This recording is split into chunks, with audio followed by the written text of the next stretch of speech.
We're grateful to have you with us for today's Fighting Hate from Home, the power of education to fight anti-Semitism and hate. With acts of anti-Semitism and other forms of bias alarmingly high, education can be the key that unlocks our minds and inspires our souls to challenge bias in ourselves, others, and society, ultimately creating a more just and equitable world. ADL is proud to welcome important voices to discuss the urgency of anti-Semitism education, including learning about the Holocaust in our schools, families, and communities. To get us started, I'm pleased to introduce NBA player Meyers Leonard to share some of his experiences and how that led him to become an advocate of the need to have educators, students, and parents involved in anti-Semitism education. Meyers, over to you. Deb, thank you so much for that introduction.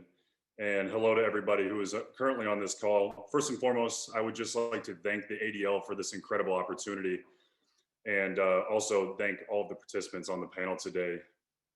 On March 9th of this year, I made a very big mistake, and one that, of course, I wish I could take back, and that causes me a great deal of pain. But the more difficult part for me is that I caused other people pain, because I have nothing but love in my heart.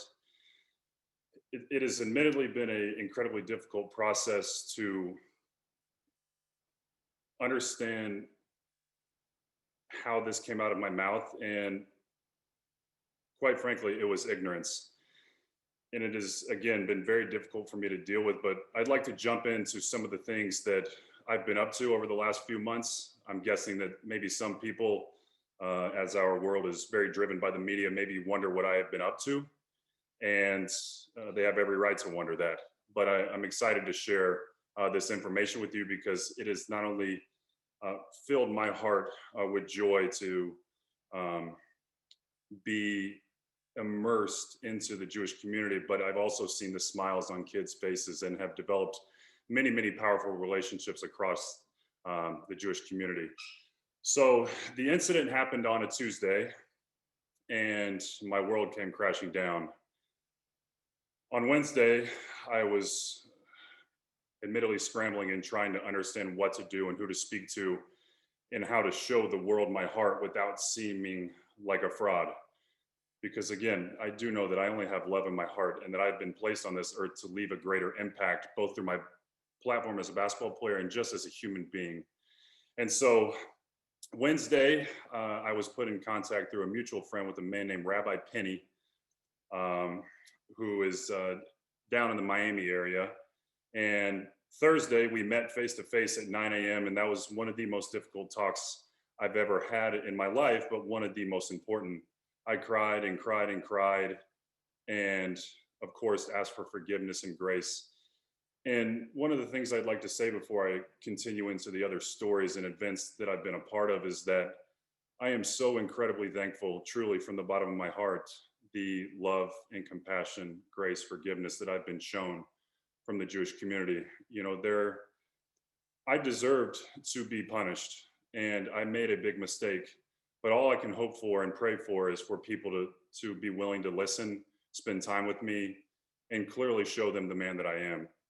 So Thursday we met, and it was, again, difficult, but one of the most powerful days of my life. Friday, we had such a connection from that meeting. Thursday, I was at his house, Rabbi Penny's house, for a Shabbat dinner. I had never been a part of a Shabbat dinner, but let me tell you how much of an amazing experience it was. Rabbi Penny wanted me to experience different age groups, different levels of understanding and education within the Jewish community. And so there was probably about 25 to 30 people there. And let me tell you, it wasn't easy walking into his home, but then I felt the love. And that's when I settled in and realized that, you know, I'm so thankful that they're at least willing to listen to me and share their stories and educate me, because that's what I needed.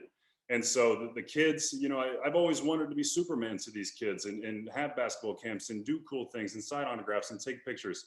But their willingness to show me their love is what's helped me.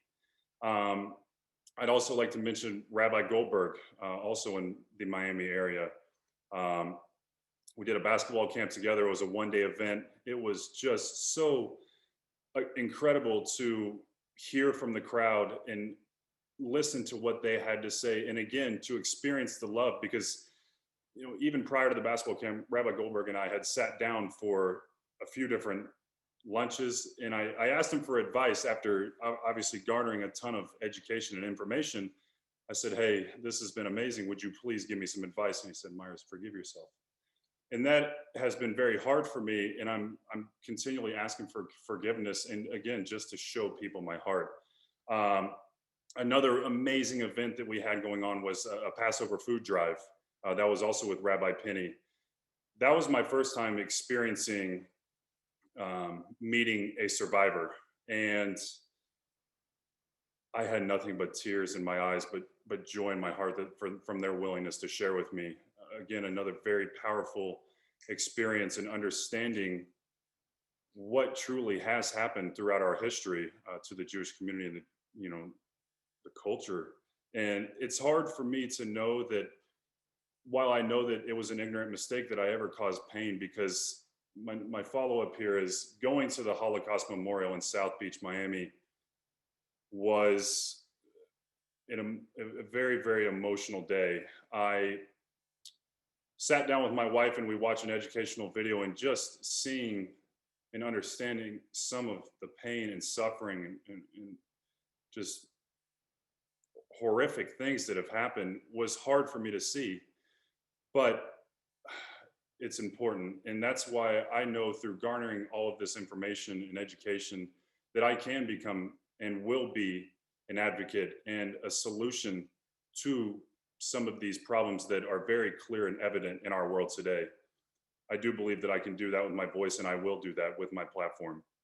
But I'd like to mention, after getting all the education, we walked to see the memorial, and my wife walked around the entire memorial, and I just remember freezing and tears just pouring from my eyes. It was the work of art, but it was more the emotion. The you could sense and see the pain and through the work there in front of me. And it's, again, just so hard for me, knowing who I am and what is in my heart, that I ever made this level of mistake. But that I'm thankful for the leadership and forgiveness of many of these people. At the end of seeing the memorial, we were also greeted by a survivor named Alan. And to hear his story and to know that this is a man that has experienced so much, but that he was willing to sit down and tell me about it, and to hear my heart also, is all I can ask for. And lastly, I don't want to take up too much time here. I feel like I could go through a whole list of things that I've done, and that's not what I'm interested in. I'm interested in healing people and for the hope of forgiveness and grace. But I did a Zoom call with the Hillel of University of Miami. And one of the most powerful things, again, kind of piggybacking on what I've said so far, is that I opened up and I apologized, and I'm so thankful for that opportunity, because this is my first time really speaking out, and I've done that on purpose. I've done that in hopes that people will be willing to speak for me. Rabbi Penny, Rabbi Goldberg, kids in the community. And so the most powerful thing I experienced during that Zoom call was asking questions and asking for these college students' real life experiences as it pertains to anti-Semitism and how it's affected their lives. And just, again, hearing how it's pushed its way into sport and school and all these different things. And I'm just thankful for their courage and for their willingness to say, hey, Meyers, it takes a lot of courage for you to be willing to speak to us and to show us your heart and to admit to a mistake. And that is what I'm doing. I know that I made a big mistake, and all I can hope for is forgiveness again, and to continue to show through my platform and being a solution. And I'd lastly like to say that to me, everybody matters, of course. The survivors, oh my gosh, the power in their stories, in these college students, the kids in the community, has been such an uplifting thing for me. I will admit that, you know, walking into Miami Beach Jewish Community Center was not easy the first day, once again, because you wonder what people think about you.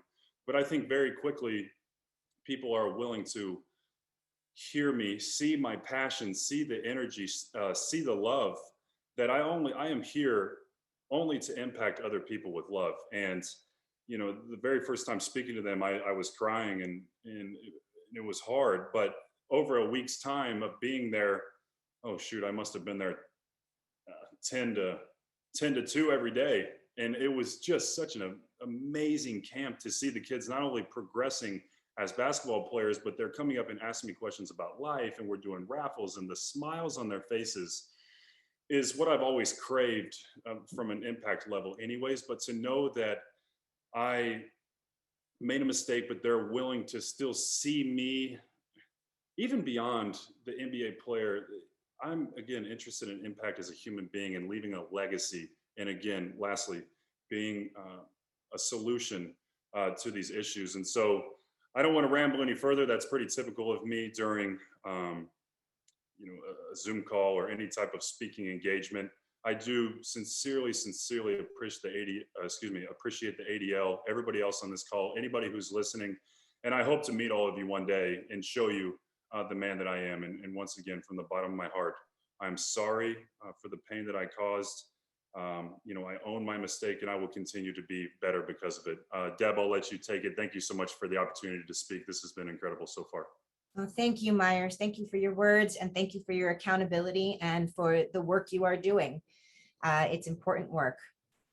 And with that, we're going to move on to the next part of our program, and we'll have Meyers back during the Q&A section. So if you have questions for him, either hold on to them or feel free to put them right in the chat.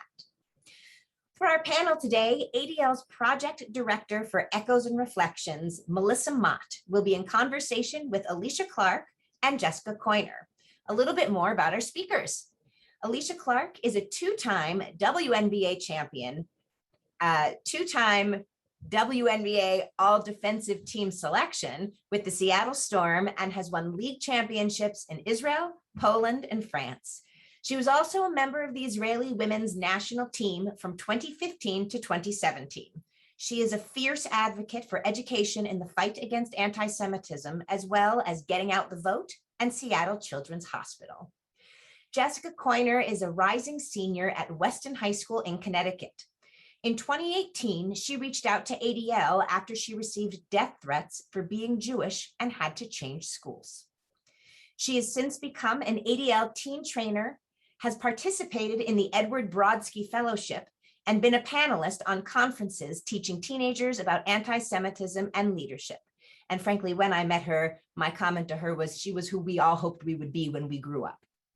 And last, but certainly not least, Melissa Mott is the Project Director for Echoes and Reflections, ADL's Holocaust Education Program. Prior to her time with ADL, Melissa taught high school English in Newark, New Jersey, and researched genocide education as a Fulbright scholar in Poland. And with that, I'm pleased to turn the call over to Melissa. Great. Thank you so much, Deb. As we continue to see a rise, an undeniable rise in anti-Semitism in our nation and across the globe, individuals and communities as a whole need to join in this fight. So according to ADL's audit of anti-Semitic incidents, there were 2,024 anti-Semitic incidents in the year 2020, the third highest number on record. This includes harassment, assaults, vandalism, violence. We all know that anti-Semitism is not a relic of the past that ended after the Holocaust, but it is a hatred that the world is still struggling with today. It is enduring, it is lethal, it has mutated forms for centuries, and it's also reliant on a complex ecosystem of tropes and stereotypes and canards to survive. And we're here today to talk a little bit about its reliance also on silence, right? And this is why education is key. At ADL, we're committed to fighting anti-Semitism and hate through our anti-bias education programs on the Holocaust and contemporary anti-Semitism. We address how individual people can fight bias and bigotry, both within ourselves and our systems, and how we can apply those lessons of the past to today. We also know that, in the words of former UN Ambassador Samantha Power, anti-Semitism is rarely the lone or the last expression of intolerance in a society. So historically speaking, the first signs of a breakdown in social cohesion, the strength of democratic institutions, intolerance towards LGBTQ people, people of color, those with disabilities, or really anyone deemed as the other, comes back to this central question, right? So again, like any hatred, anti-Semitism, it doesn't always begin with violence, it begins with words. So today in our conversation, we're gonna again focus on the importance of education in the fight against anti-Semitism and hate in all forms, and how students, educators, volunteers, and other community members can help to lead this fight. So to get us started, I'll reintroduce our panelists, Alicia and Jess. Again, thank you so much, guys, for being here. And I'm gonna pose a question to you. The question that I'm gonna pose to you to begin with is just, how have you seen anti-Semitism manifest, and how has that impacted you personally? So we're just gonna start at the baseline. How have you seen it manifest? How has it impacted you personally? Alicia, we'll start with you. First, thank you for having me. It's always an honor to be able to sit down and have powerful conversations. You know, for me, I've learned a lot about anti-Semitism as, you know, playing in Israel for the women's national team. And so coming back here and just through this time in our country, in the US, of just, you know, the racial injustice and all these things, all these issues that are coming to light right now, I think is where I've learned the most. And sitting on panels with other, you know, with survivors and those who have gone through not only the Holocaust, but experienced it firsthand, just learning from them. And so just really starting to pay attention. And it's a lot like hate. You start to see it, you know, creep in conversations or in tweets, or, you know, when the people that you're around, and you start to take notice of it. And so as a Black woman in this country, I know what it feels like to be marginalized against. And so as somebody that has Jewish heritage, I wanted to, you know, take that next step and start to educate myself on what anti-Semitism looks like. And so I think a lot of it is just around education. People aren't familiar with what it is. And once I started to educate myself on it, I started to notice it more. And I wanted to take a stand and start standing up for, you know, the Jewish community and what the hate that's being put against them, you know, in the same way that with the Black and Brown communities that we're experiencing, I wanted to be able to give a voice to the Jewish community in that way. I totally agree. I've personally seen anti-Semitism manifest in misinformation, articles, jokes, and I've seen anti-Semitism's ugly face appear in graffiti, online forums, and threats in all different areas of society. And here's how anti-Semitism has affected me. I transferred to a new high school almost 3 years ago, my freshman year. I was one of 4 Jews in a grade of 400, but I felt as if I was part of the community. I had new friends, new classes, new clubs, and I loved every minute of it. Until one snowy day, January day in Arabic class, when a boy comes up to me and calls me an anti-Semitic slur and denies the Holocaust. It made me so confused and upset that it made me not want to be Jewish. In fact, it made me not want to be alive. I renounced my Jewish heritage, stopped wearing my Hebrew name necklace, and I even stopped lighting Shabbat candles with my mom. After that, he started to threaten me physically and verbally. The harassment went on for 2 months, and most days I was too scared and distraught to even go to school. I told the administration, and they gave him a 2-day in-school suspension, and his friends, furious about that, decided to intimidate people to see who ratted out their friend. Ultimately, the boy threatened me with a gun and told me that he could and would use it on me. I was shown pictures of it and had notes drawn by him in my notebook reminding me of it. It was then that I transferred to my hometown high school in a broken state. Anti-Semitism has ruined not only a part of my life, but it made me hate who I was. Thank you so much, Jess, for your vulnerability and your honesty. Both of your stories are so powerful, and I was really seeing how anti-Semitism sort of manifested for both of you on this really personal level. Alicia, with this sort of intersectional way that you've experienced this, and Jess, obviously, and this one-on-one way you have as well. For me, in my work as the director for Echoes and Reflections, I work often with teachers, and this reminds me like a lot, this question of a teacher I worked with in Wisconsin. She taught in a pretty rural district, middle school social studies, and one day she came into her room to find swastikas on her whiteboard and an anti-Semitic phrase written on her class computers. So the student was suspended, but she reached out to us to ask us, like, what do I do? What is the aftermath of this? Should I teach about the Holocaust? Should I teach about contemporary anti-Semitism? Should I talk about hate groups and the rise of white nationalism or anti-bias work? And it became really clear to me on this sort of surface level that even though the situation had been like remedied and the student was punished, there had been this like breach of the social contract that took place, right? Like a deeper violation. And as the only Jewish teacher in her school, she felt very alone while also like under a big spotlight. So there was this pain at being isolated and exposed at the same time. And at ADL, like we see anti-Semitism manifest in school-based incidents like this. We offer curriculum and tools and support and historical resources, but there's also something intangible that we have to try to offer as well, which is community, right? In the face of experiencing an anti-Semitic incident, and to tap into this kind of like meta narrative to say like these things don't just happen, right? These conflagrations of hate, like they don't and cannot be normalized, right? So with that, we'll turn the conversation a bit towards education more specifically. I know that there's like so many stories out there similar to just what you have experienced, Alicia, some of the issues you've brought up of people experiencing anti-Semitism. So based on your personal history, like what do you think or what place does education have in the fight against anti-Semitism? And Jess, we'll start with you. I mean, first of all, I value education in the fight against anti-Semitism because I'm a product of the impact, because anti-Semitism education, I went from being the victim of an anti-Semitic hate crime to today. And I'm so proud to be a part of this national conversation. I think anti-Semitism education needs to take place in two ways, inside the Jewish community and outside the Jewish community. Especially for Jewish youth, education is needed to empower them and equip them with constructive and effective responses to combat anti-Semitism and an anti-Israel bias. And a lot of Jewish youth and their parents don't understand that problems with harassment are anti-Semitism, and that minimizes what anti-Semitism is.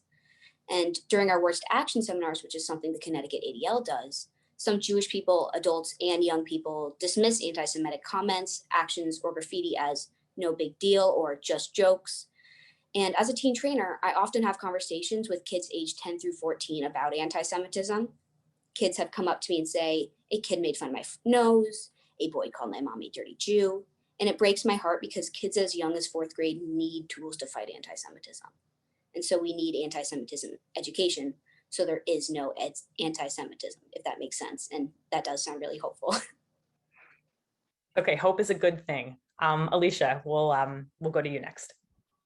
Yeah, I mean, you know, obviously education is the center around children, around the youth. A lot of what we know as adults, we learned as young children. A lot of our biases are learned, you know, in our communities, the environments we grew up in, the people that we hang around. And so a lot of what we know has been so embedded and has been learned. And I think, you know, in this conversation around helping stop spread hate and helping, you know, people understand what racism looks like, what anti-Semitism looks like, what sexism looks like. All of that is centered around education and unlearning what we've already learned. And so I think when you have tools in place, resources in place, like Jess was talking about the anti-Semitism education in school, having those resources and tools right there with in our public schools, in our schools, so children can learn about the differences, can learn, you know, the history and how to make that change, I think is extremely powerful. And, you know, as adults, we can have these conversations, right? Even that teacher reaching out to you, like, what should I do next? It's something as simple as a conversation. And, you know, I had the chance to speak with Meyers yesterday, and just in our dynamic, in our conversation that we were having, it was like, it literally starts with a simple conversation. And so I think when there's access to all these resources and these tools for teachers, for parents, for people like Jess that are on these panels that have a reach within her community of high school students, I think it can be a really powerful tool moving forward to help combat all the hate that's being spread right now. Yeah, thank you so much, Alicia. I really agree with that. I hear both of your comments on just like the ability to like recognize what this looks like and education around it. And then just from you, this idea of like allyship, right? I'm not Jewish, so the way that I connect to this question on education is first that like anti-Semitism is absolutely the business of people who are not Jewish, right? I sometimes get the question of why I'm involved in this work. For me, if non-Jewish people are not standing up as allies against anti-Semitism, then who will, right? The Holocaust was initiated and carried out and allowed to happen precisely because of the absence of people standing up. So I also think education helps us to see how we're all sort of interconnected in this way, and how these universal themes like people resisting and maintaining dignity in the face of oppression are really resonant, right? When I was a classroom teacher and now working with teachers, I found that this was like a really important thing. It was telling stories of people standing up against hatred. These themes are present throughout history, right? And they're present when we teach about the enslavement of Africans in America, colonization, sexism, homophobia. Education at its best can show us that we're all part of an interconnected web of mutuality, right? So at another point, anti-Semitism mutates, right? It evolves over time. And what we saw in 2017 in Charlottesville isn't the same anti-Semitism that we saw in May of this year with an uptick of incidents. So because anti-Semitism evolves, and our approach in education has to evolve too. Our Echoes and Reflections program, we teach teachers the historical context around anti-Semitism. We do it nationally. We do it in classrooms for English, for social studies. We talk about the conditions that were created that allowed the Holocaust to occur, for instance. But we also have with ADL, a new student-directed digital course called Bina that paints this sort of complete picture of Jewish life and anti-Semitism. We also have a Words to Action program, just to your point, that really equips Jewish teenagers to engage in confronting and addressing very real instances of anti-Semitism. We have Hate Uncycled for college campuses. And of course, we have like entire school solutions like No Place for Hate and anti-bias programs that really work with the entire school community to try to identify what's going on. So to that end, Jess, would you mind telling us a bit about how ADL worked with you and helped you through some of your experiences that you had described before? Sure. So my mom reached out to the ADL to report a hate crime just after my incident. And the ADL then reached out to me, and I spoke with a staff member who listened with empathy and provided much needed support and tools to help me recover, and then responded that I should become a teen trainer for the ADL, which is a program that only the Connecticut ADL has, where I help lead discussions and teach about anti-Semitism to younger generations of Jews and their parents. I've worked with students individually who are going through anti-Semitism, or as a mentor and a friend, which is what I needed going through my experience. All of this and more has helped me find my voice and my passion. I honestly would not have gotten through my experience if it wasn't without the space and patience ADL offered me to tell my story in a non-judgmental area. It was really helpful for me to share my story as well, which I was able to do at some ADL Connecticut Teen Summits. And I made lifelong friends there as well, which was amazing. I participated in the Edward Brodsky Fellowship, which was a part of that national ADL Never Is Now program. It taught me invaluable leadership skills and gave me a safe place to talk about my experience with other young people who wanted to make a difference. And in my own community, I helped create a social justice advocacy group where we have been successful in implementing more inclusive school policies and creating a more accepting environment. So thank you, ADL. Thanks so much, Jess. That was great. I'm going to ask you a follow-up question, which is just like, can you talk a little bit about your experience with the peer-to-peer training and like what it was like for you to teach your peers, right? Just like a little bit of detail about how you experienced that. Sure, of course. The peer-to-peer training that we did was a lot of talking to each other about our story. We were going through it and what different methods we could use. If there was another situation, we did situation by situation, because a lot of the time, there's a lot of common themes. Someone draws a swastika on my notebook, somebody makes a Holocaust joke. So we go over what we can do in each situation so that we're prepared. And it's really nice to talk about it with someone else who is not judging you and who is going through at the same pace you do. It's if it was more of a teacher leading me, which are very helpful, it's easier to have this discussion with other people because you can get it wrong together and then you know how to get it right. Does that make sense? Absolutely.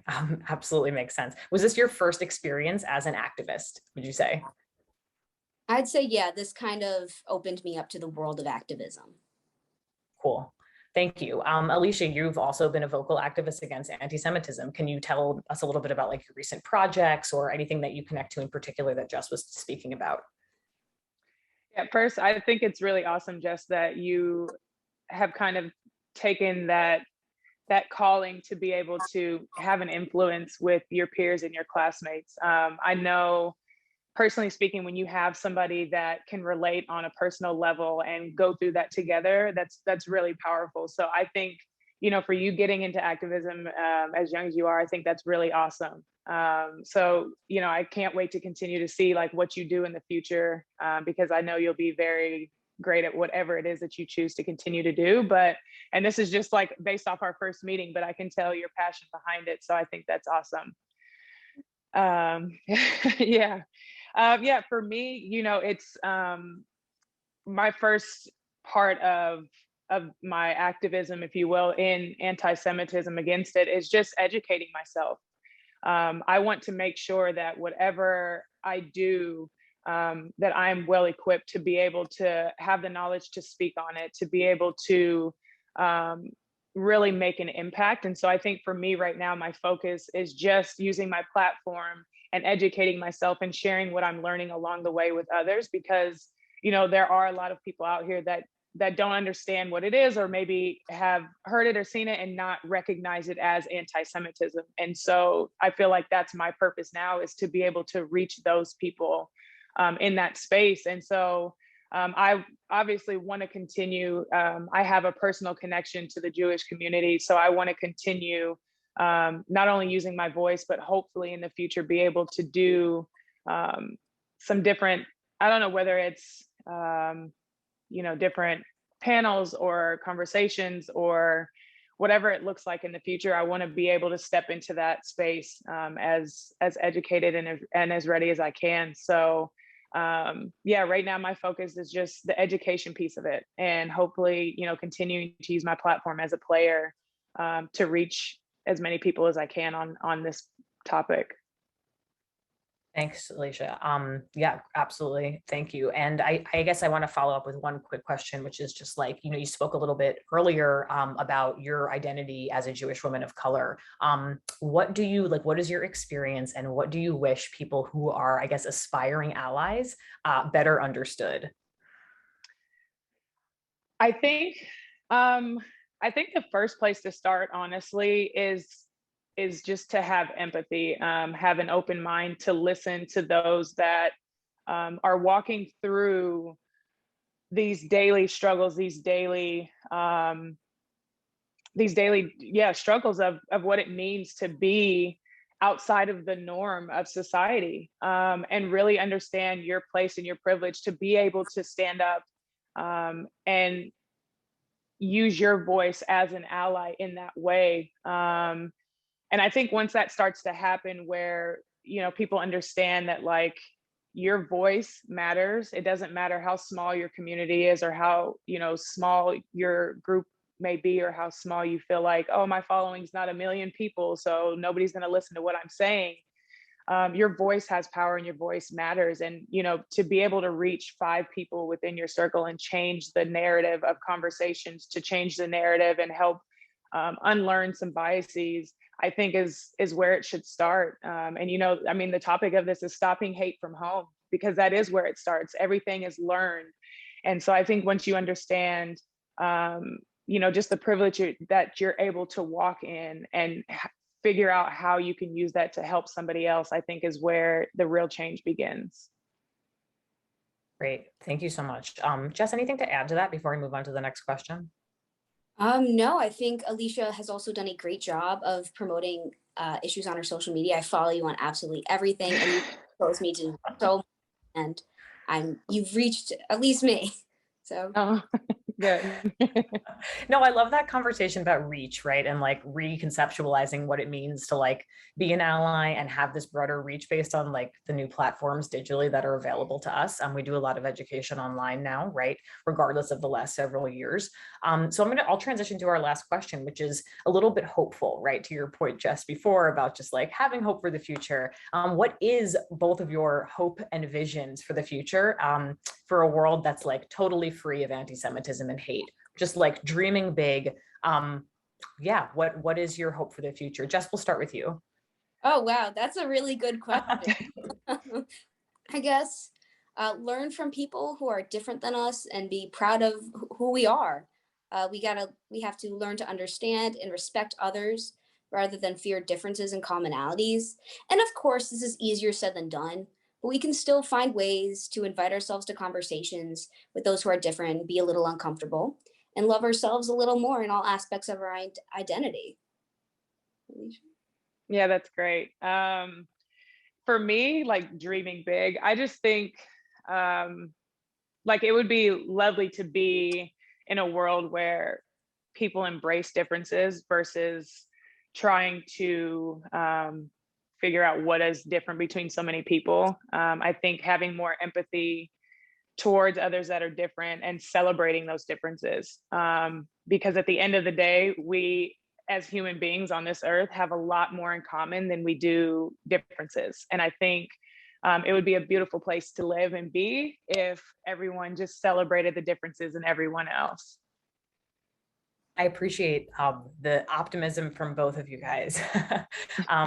I agree with all of that. And I'll add to it that I think as an educator, I see a future world that is full of imagination. I know that that sounds like deeply corny, but I do think that to kind of maintain any sort of active peace, imagination is necessary. We as sort of a global community are like facing very unprecedented challenges right now.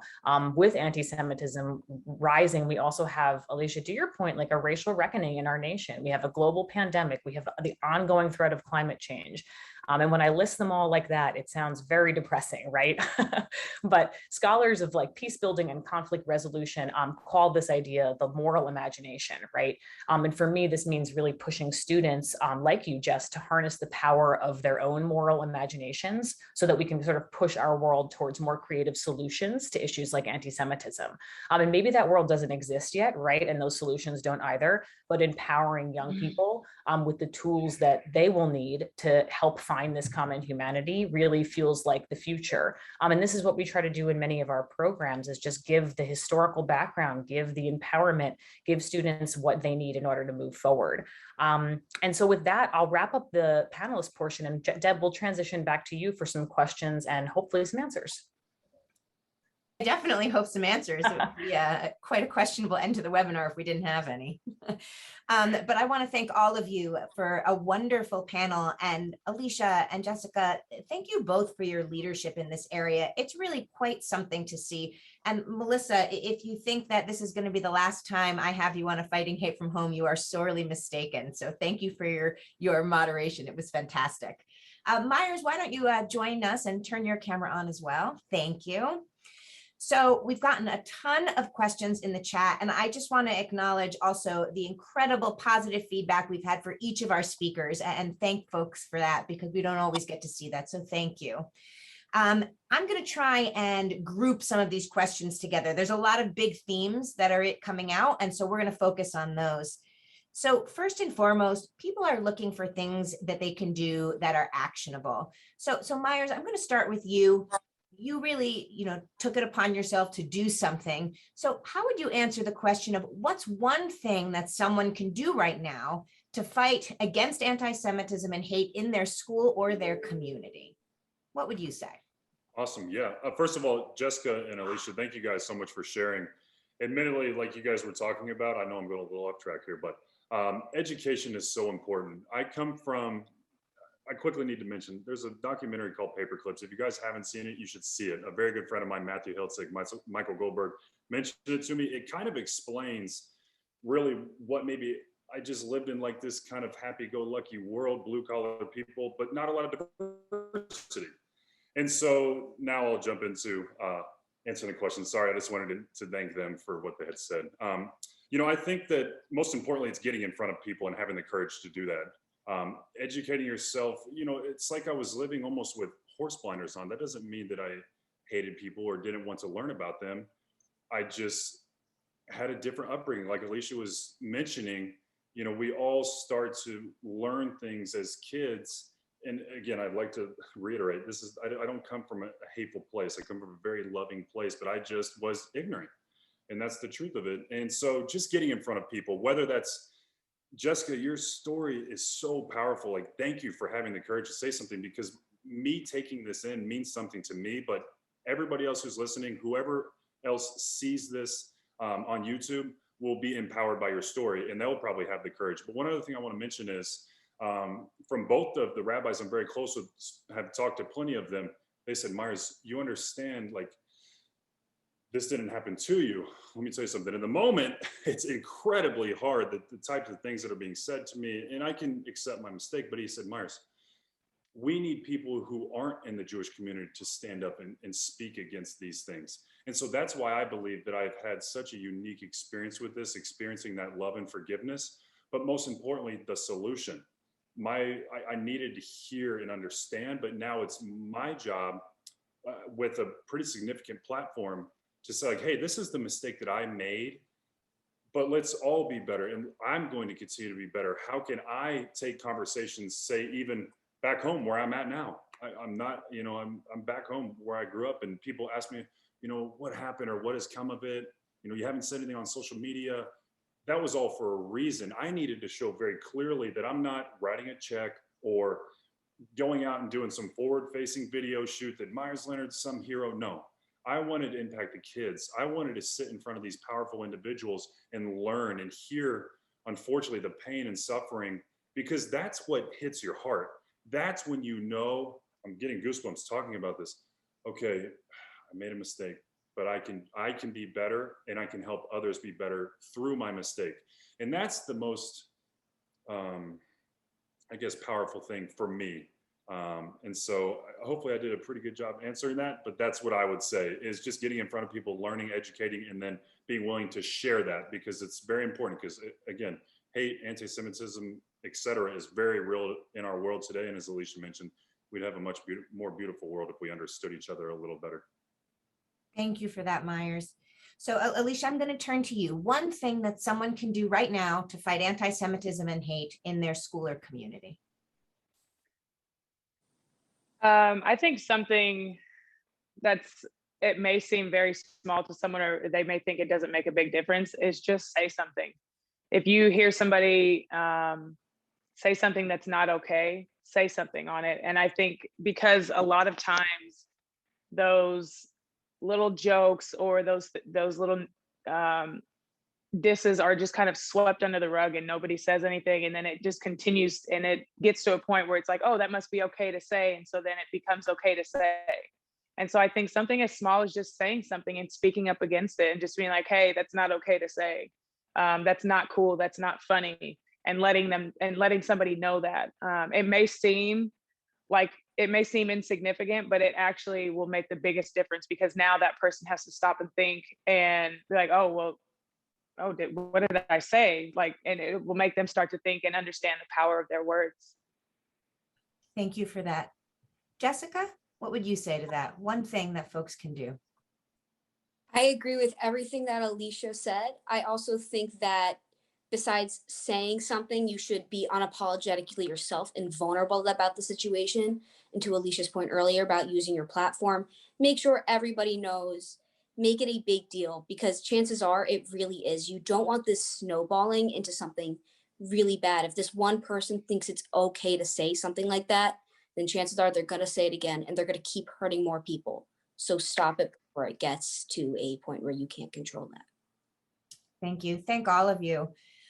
So Melissa, I'm going to turn that question to you, but I'm going to reframe it a little bit. We're getting a lot of questions about educational resources and how we can better arm teachers in this capacity. Maybe you can speak to that a little bit. Sure. So I guess I would say first and foremost, like, we should break down our definition of education, right? We should really unpack what we mean when we say education and how that looks for teachers. Teachers deserve to be students as well, right? They deserve to like sit in a classroom and learn about how to teach a subject like anti-Semitism, get comfortable with it, make mistakes with one another in a safe place, try on new curriculum and vocabulary. And that's largely what our Echoes and Reflections program does, is we train teachers to try to help them be more comfortable teaching about this subject and teaching about it through the lens of the Holocaust. And we should understand that education is not a magic bullet, right? It takes time, it takes practice, it takes discipline, and learning the history behind anti-Semitism is the first tier to fighting it. Maybe the second tier. The first tier probably is saying something, is alerting people, is tapping into a bigger network of support that, of course, like we at ADL can offer as well. But that consciousness raising of historical learning is very important. We have so many programs at the ADL that really try to break that down and look at how we can let teachers be students, put on their student hats, and learn new things in a safe environment. And also ask difficult questions and rehearse what that might mean to do with students and how they can really take something that, let's say, for instance, just what happened to you, and confront that in a classroom environment and have already thought about that, right? Have already walked through that scenario in another capacity. So, how we can arm teachers to feel more comfortable addressing something like that directly. I'm not sure if that answers the question, Deb, but hopefully.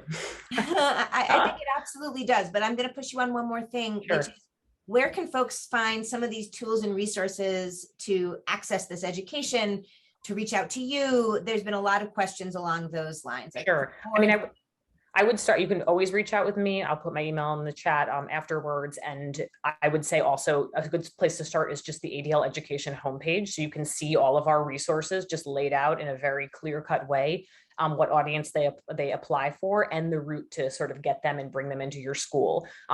They're national, right? So we can come to you, we can work on whatever the individual issue is that you're experiencing, or if you just want sort of a broad understanding of the different programs that we can offer, that will help you fight whatever is the issue that's coming up on the ground. So I'd start at the website. You can also contact me. And we again have, whole school programs, student programs, teacher training programs, and our newest course on anti-Semitism, Bina, that is student directed. So tons of stuff. Great, thank you. And I see that Sasha just dropped into the chat a couple of links that link to those resources, but the ADL website is a good place to start. So Jessica, I'm going to turn to you. And I only want you to answer this question to the extent that you feel comfortable, but we've had several folks who have asked about what happened after the incident that you described earlier. Were there consequences? What was the impact of the event, and how did the school respond? How did the administrators respond? And only to the extent that you feel comfortable talking about it. Sure. Keep in mind, I was 14 when this all happened. And so the worst part for me was that the school system would rather he learn and thrive in a place without Jews than have him accept the fact that he's an anti-Semite who needs to change. They didn't want to put in the work to do the very thing schools are designed to do, which is educate students. It made me feel like even less of a person than he made me feel already. The very systems that were supposed to protect me were showing me that they blatantly did not care about me. And so I felt angry, upset, scared, alone, misunderstood, and unsupported. A 2-day in-school suspension did nothing to change the culture, policy, or safety of the school. And until I realized my self-worth, it was really difficult for me to discuss, because for me to keep putting myself into the situation when I tell it, I have to keep seeing myself treated as if I didn't matter. Does that answer your question? I think it does, unfortunately. I think it answers it all too well. So this one's a little bit tougher, and I won't call on you. I'll let you decide if you want to answer it. How can we better address anti-Semitism when it shows up as anti-Israel sentiment? Those are often conflated. Do we have any thoughts on that? Melissa, I'm sure you do. Does anyone else? It's a hard one. It's super tough. Melissa, why don't you start? Sure, I'll just start quickly. And I'll just say that, like, I think the first tier here, it's important to be vigilant about the ways that the conversation can quickly veer into anti-Semitism when talking about Israel, right? And also that this exists in many political camps, and it's important to call out really in across the political spectrum how Israel is demonized impacts Jewish students, right? First tier. So when politicians have discourse around Israel as evil, as a genocide, as an ethnic cleansing, that this impacts the way that Jewish students are treated. And that's the most important thing I think to recognize up front. And then the second thing I'll say is just that, like, there is a community of support around how to talk about these issues and how to deal with it and recognize it. And like I've said before, how to practice addressing these issues as well. And that comes from us at the ADL, that comes from reading and understanding the scholarship and literature and history around these issues. And it also comes from the sort of internal knowledge that you might have about whether or not a particular conversation is worth having with a particular individual, right? Whether or not you're actually going to change a heart and a mind, it is its own sort of question. So I'll stop there and turn it over, Alicia or Jess or Meyers, if you have anything to add. Anybody have anything else they'd like to add? I know that's a tough one. For me, anti-Israel and anti-Semitism, the issues are so confusing that it can be hard for people to call them out without saying, am I sure about this? Is this fake? Is this misinformation? What is this really? So for me as a student, if I see a misinformation article or something like that, it takes a lot more time, a lot more, what is the intention of this? And I have to look into the deeper meaning of it to even see if it's anti-Semitism. So it's just a little harder to recognize. And I think that's why it's harder to call out. I think that's fair. Did you have something else to add, Melissa? Oh, sorry, I misread your facial expression. All right, so I think we have time for maybe one more question, and I'm going to give it to all of you. We've talked a little bit about things that are being done in the schools and things that are happening around the subject of anti-Semitism education. What do you think the biggest challenge is that's keeping this from being a bigger success, from educating more people, from hitting all of those right notes that we're not quite getting there? What do you think the biggest challenge is? Alicia, how about you start? Honestly, I think the biggest challenge is fear. Fear of change, fear of equality, fear of, embracing differences. I feel like that drives a lot of it. It's something that like, I don't know how, but it's something that can like hinder doing that, because it's going to require people to unlearn their behaviors, unlearn what they've been taught, and to change their mindset. And I think for a lot of people, it's uncomfortable and it's scary. And so I think rather than embracing that challenge of wanting to unlearn, wanting to really educate yourself around these issues, they'd rather just stay in their comfort zone and not rock the boat or ruffle any feathers. And that's something that I've learned, just from last year in the WNBA and what we did for social justice. The conversations that were had were very uncomfortable. And a lot of people would rather avoid having those conversations than to address it and make the change needed. And so I think that's what's hindering just the growth in anti-Semitism, in racism, in all of these issues. Thank you. So Meyers, over to you.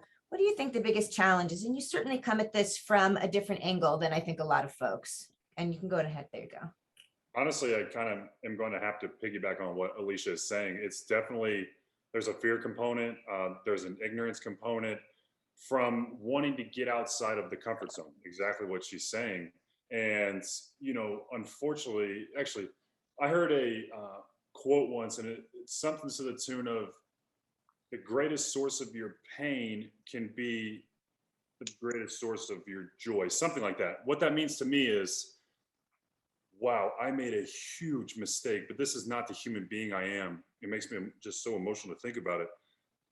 But I now have the ability to speak on my mistake, but more importantly, to stop someone if they use any version of hate speech, or, they want to try to say, oh, well, that wasn't a big mistake. No, it was. And I do deserve to be held accountable. And by the way, I didn't like that you just said that. And that's really the thing, is having the courage to hold people accountable and also flat out continue to educate ourselves. That's another big thing. I know we just keep tossing around education. Well, what does it really look like? Or how do you educate? Or what are we really educating? What's the information being put out there? Really, it's peer to peer. Because now I can, for example, from this experience, go share with my friends, which hopefully they share with someone else who I don't know. And it's just like this spiderweb effect of sorts, maybe, that, you know, people just become more comfortable and be willing to make this world a better place. It brings a smile on my face to think of that, because it's all I've tried to do for such a long time. And again, it's hard for me to even think of like what happened, but now I'm using it for the greater good, I guess you would say. And so that's my only mission here, is to hear others, continue to educate myself, continue to be a better human being, and just get uncomfortable and hold people accountable. Get uncomfortable. I like that. All right, Jess, what do you think? I think that anti-Semitism isn't as big as an issue as it could be, because it's not getting the attention it deserves in schools and in society. I think my reality is that my story is probably one of thousands of Jewish kids in school who got harassed for their identity, and it's just not talked about. And even in school, when we're studying the Holocaust, we read a book and the students still mocked the main Jewish character and drew swastikas on lockers and notebooks. And now even the one book we had on Holocaust education is out of the curriculum. So it's makes students uncomfortable, it makes people uncomfortable, and that sets back generations of ignorance and kind of just putting the blinders on, as Miles was talking about way before. But if you don't learn about it, then it's never going to be a problem. That's a really interesting perspective. Thank you for that, Jessica. So Melissa, as an educator, the biggest challenge? It's hard to say something that hasn't already been said by everyone in your wonderful follow-up. So I guess I'll say that I agree. It's the challenge, it's the intimidation and the fear of not understanding anti-Semitism, of saying the wrong thing. I think people think it's a really complex hatred, and it is, right? But it is not unknowable. And it's important to understand if we're going to fight it and disentangle. Unfamiliarity with the discourse, again, the intimidation factor. I also think it's more convenient to think that anti-Semitism was confined to the years of the Holocaust, right? That then in 1945, this sort of like magically ended, but it didn't, right? And yes, it's complex, but that's also a way to other the history, and to lean into that complexity and try to understand it is a way to really overcome the challenge of at least teaching about it, is to understand what you do not yet understand.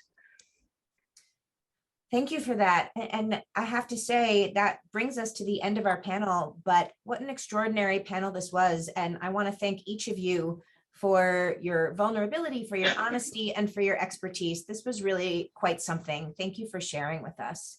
And for those of you asking, we are absolutely recording this. We will absolutely be sending out that link, so you can absolutely access it and share it after we're done here today. These webinars take quite a bit of work to put them together, and you always see Sasha Block at the top of the call. And I just want to publicly thank her and wish her a quick happy birthday, since she is celebrating that today. So happy birthday, Sasha. And to everyone else, thank you so much for joining us. Keep an eye on your inbox. We'll have more Fighting Hate from Home for you next month. Until then, take care and be well. Thank you so much.